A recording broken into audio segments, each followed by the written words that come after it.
kwa kweli tulisikitika sana, na ofisi kama sehemu ambayo inasimamia wasanii ikatuma uwakilishi huu tuje kumpa pole kwa kuanzia, kwa sababu kwa sasa hivi jana mkurugenzi wetu amesafiri. Kwa hiyo akatuelekeza tuje kumpa pole kwa niaba ya management yote ya KOSOTA, bodi na staff wote. Kwa hiyo tukasema tuje kumpa pole ndugu yetu.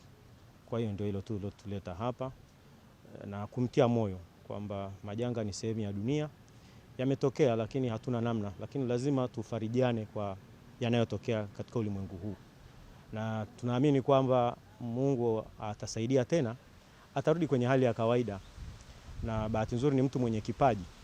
Kilichopotea ni vifaa ambavyo Mungu kama hajachukua uhai wako amekuachia, kile kipaji tunaamini bado kinaweza kikaendelea kufanya kazi yake.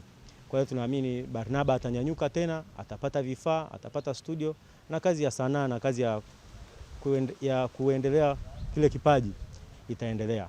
Na hata wale watu ambao walikuwa nyuma yake ambao wamewaajiri, vijana ambao wanapata ajira kupitia studio yake, kupitia sanaa, naamini na wenyewe watainuka tena. Kwa hiyo ndio hayo tu ambayo alifanya tuje hapa kwa siku ya leo. Asante sana. Jina langu ni Prosper Masawe, ni afisa kimiliki kutoka KOSOTA.